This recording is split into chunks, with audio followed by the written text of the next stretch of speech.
గజ్వేల్లోని MLA camp కార్యాలయంలో తెలంగాణ రాష్ట్ర సాధకుడు, తెలంగాణ తొలి ముఖ్యమంత్రి కల్వకుంట్ల చంద్రశేఖరరావు సహకారంతో మంజూరైన 62 మంది లబ్దిదారులకు సీఎం రిలీఫ్ ఫండ్ చెక్లను క్యాంపు కార్యాలయంలో బీఆర్ఎస్ పార్టీ శ్రేణులతో కలిసి అందజేశారు. గజ్వేల్ నియోజకవర్గ బీఆర్ఎస్ పార్టీ ఇన్ఛార్జ్ వంటేరు ప్రతాప్ రెడ్డి. ఈ సందర్భంగా వంటేరు ప్రతాప్ రెడ్డి మాట్లాడుతూ, ఆరోగ్య సమస్యలతో బాధపడుతూ ప్రైవేటు ఆసుపత్రుల్లో చికిత్స పొంది సీఎం రిలీఫ్ ఫండ్ కోసం గజ్వేల్లోని ఎమ్మెల్యే క్యాంపు కార్యాలయంలో దరఖాస్తు చేసుకోగా వారికి ఈ రోజు 62 మంది లబ్దిదారులకు చెక్కులు అందజేశామన్నారు. గతంలో కేసీఆర్ ప్రభుత్వ హయాంలో సీఎంఆర్ఎఫ్ చెక్లను గరిష్ట మొత్తంలో మంజూరు చేయడం జరిగిందన్నారు. కానీ ప్రస్తుత కాంగ్రెస్ ప్రభుత్వం సీఎంఆర్ఎఫ్ చెక్లలో కోతలను విధిస్తూ తక్కువ డబ్బులను మంజూరు చేయడం దారుణంగా ఉందన్నారు. కాంగ్రెస్ అంటేనే కోతల ప్రభుత్వం అన్నారు. పేద ప్రజల పట్ల ఆలోచించి సీఎం రిలీఫ్ ఫండ్ నిధులను పెంచాలని వంటేరు ప్రతాప్ రెడ్డి డిమాండ్ చేశారు. గజ్వేల్లోని ఎమ్మెల్యే క్యాంపు కార్యాలయంలో తెలంగాణ తొలి ముఖ్యమంత్రి కేసీఆర్ సహకారంతో ప్రతి 15 రోజులకు ఒకసారి దాదాపు 50 నుంచి 60 మంది లబ్దిదారులకు సీఎం రిలీఫ్ ఫండ్ చెక్లను అందజేయడం జరుగుతుందన్నారు. గజ్వేల్ ఎమ్మెల్యే క్యాంపు కార్యాలయం అంటే సేవలకు నిలయమన్నారు. గజ్వేల్ ఎమ్మెల్యే క్యాంపు కార్యాలయం అంటే ప్రజలకు ఒక భరోసా, నమ్మకమని తెలిపారు. కాంగ్రెస్ బీజేపీ రెండు ఒకటై తెలంగాణ రాష్ట్ర ప్రజల సొమ్ములను దోచుకుంటూ ఆంధ్ర నాయకులకు వత్తాసు పలుకుతూ ఢిల్లీకి మూటలు మోస్తూ తెలంగాణ రాష్ట్ర అభివృద్ధిని, సంక్షేమాన్ని గాలికి వదిలేశారని మండిపడ్డారు. తెలంగాణ రాష్ట్రంలో 8 మంది బీజేపీ ఎంపీలు ఉన్నా 8 మంది కాంగ్రెస్ ఎంపీలు ఉన్న తెలంగాణ రాష్ట్రానికి తెచ్చింది ఇచ్చింది గుండు సున్నా అన్నారు. స్థానిక ఎన్నికల్లో కాంగ్రెస్ బీజేపీ నాయకులు డిపాజిట్లు గల్లంతు చేయాలని ప్రజలకు పిలుపునిచ్చారు.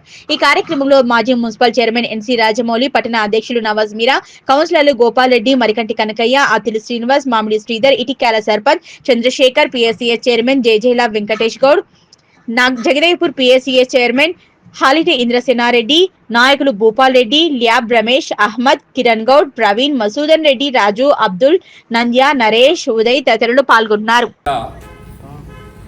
గతంలో కేసీఆర్ గారు ముఖ్యమంత్రిగా ఉన్నప్పుడు అయినటువంటి బిల్లులలో 30% అంటే ₹1,00,000 అయితే 30,000 ఇచ్చేది, 3 లక్షలు అయితే ₹1,00,000 ఇచ్చేది, 10 లక్షలు అయితే 4 లక్షలు ఇచ్చేది. దాదాపు 30% ఎబో హాస్పిటల్కి వెళ్ళి వచ్చిన వాళ్ళకి వాళ్ళ బిల్స్ క్లెయిమ్ చేసినట్టయితే ఇచ్చేది. ఈ ప్రభుత్వం 10,000, 5,000, 15,000, 20,000 అంటే ఎంతన్నా బిల్లు పెట్టు 60,000 క్రాస్ కాకుండా ఇస్తూ ఉన్నారు. ఇది మరీ దుర్మార్గం. ప్రభుత్వం పేదవాళ్ళ కోసం సీఎం రిలీఫ్ పెట్టుకున్నప్పుడు ఆ పేదరిక నిర్మూలన కోసం వాళ్ళు కష్టాలు పడి అప్పుల పాలు చేసి హాస్పిటల్కి వెళ్తూ ఉన్నారు. హాస్పిటల్కి వెళ్ళినప్పుడు మరి ఇంత పెద్ద ఎత్తున బిల్లు జరిగితే 10 లక్షలు క్లెయిమ్ చేస్తే ₹60,000 ఇవ్వడం అనేది చాలా దుర్మార్గం. ఇలా ఈ వాతావరణం చూస్తే దాదాపు ఈ 4 మాసాల కాలంలో విపరీతంగా వర్షాలు పడడం వల్ల గ్రామాలలో ట్రాక్టర్లు పనిచేయకపోవడం వల్ల పారిశుద్ధ్యం లోపించడం వల్ల డెంగ్యూ రావడం, జ్వరాలు రావడం, ఆసుపత్రులు పాలు కావడం, చాలామంది ఇబ్బందుల్లో గురి కావడం, జగ్గపూర్లో అయితే తిమ్మాపూర్, అన్నాసాగర్లో చనిపోవడం కూడా జరిగింది.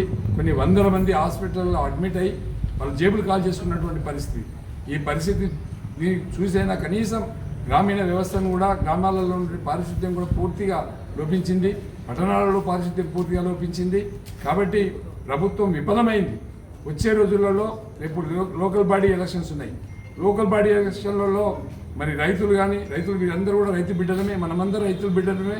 మరి యూరియా సంచి కావాలంటే రోడ్ల మీద నిలబడ్డాం. ప్రతి కరెంటు కూడా 12 గంటలకు దాటి వస్తలేదు. గ్రామాలలో ట్రాక్టర్ల డీజిల్ వాడడానికి డబ్బులు లేవు. పారిశుద్ధ్యం చేసే వాళ్ళకి జీతాలు ఇవ్వట్లేదు. మొత్తం తెలంగాణ రాష్ట్రం వెనుకబడిపోయింది. ఈ 20 మాసాల కాలంలో తెలంగాణ రాష్ట్రంలో గత కేసీఆర్ గారి గవర్నమెంట్ ఏ విధంగా ఉండే, మరి ఇవాళ ఈ రేవంత్ రెడ్డి కాంగ్రెస్ ప్రభుత్వం ఏ విధంగా ఉందో ప్రజలు బేరీ చేసి రేపు జరిగే లోకల్ బాడీ ఎలక్షన్లో తప్పకుండా కాంగ్రెస్ పార్టీకి మరి బీజేపీకి కూడా బుద్ధి చెప్పాల్సినటువంటి అవసరం ఉంది. ఇలా బంగారం ఆడబిడ్డలు కొనాలంటే ₹1,20,000 పెడితే ఒక తులం వచ్చే పరిస్థితి ఉంది. ఇదే రేవంత్ రెడ్డి గారు ఒక మాట చెప్పిండ్రు, కళ్యాణ లక్ష్మి ₹1,00,000తో పాటు తులం బంగారం కూడా ఇస్తామని చెప్పిండ్రు. మరి బంగారం కొనలేని పరిస్థితిలో ఉంది. పేదవాళ్ళు బిడ్డలు పెళ్లిళ్ళు చేసుకోలేని పరిస్థితి ఉంది. మరి ఈ ప్రభుత్వంలో కేసీఆర్ కిట్టు మాయమైపోయింది, న్యూట్రిషన్ కిట్టు మాయమైపోయింది, కళ్యాణ లక్ష్మి మాయమైపోయింది, రైతు బంధు కూడా సరిగ్గా ఇవ్వట్లేదు, కరెంటు సరిగ్గా ఇవ్వట్లేదు. అన్నీ కూడా ఆలోచించాల్సినటువంటి సమయం ఆసన్నమైంది. రేపో ఎల్లుండో సర్పంచ్ ఎలక్షన్లు వస్తున్నాయి. ఎంపీటీసీలు, జెడ్పీటీసీలకు ఓటు వేయాల్సినటువంటి ప్రజలు కూడా బాగా ఆలోచించాలని చెప్పి నేను మనస్ఫూర్తిగా ప్రజలందరినీ కోరుకుంటున్నా. ఎందుకంటే తెలంగాణ రాష్ట్రంలో గతంలో కేసీఆర్ గారు ముఖ్యమంత్రిగా ఉన్నప్పుడు ఎకరం భూమి అంటేనే కోటీశ్వరిని అని చెప్పుకున్నారు. ఇవాళ ఎకరం భూమి ఉన్నవాడు కూడా బిచ్చగానిగా మారిపోయినటువంటి పరిస్థితి. కాబట్టి దయచేసి ప్రతి వ్యక్తి కూడా ఆలోచించాలని చెప్పి ఈ సందర్భంగా నేను ప్రజలందరూ కూడా విజ్ఞప్తి చేస్తా ఉన్నా. జై తెలంగాణ, జై కేసీఆర్. జై తెలంగాణ.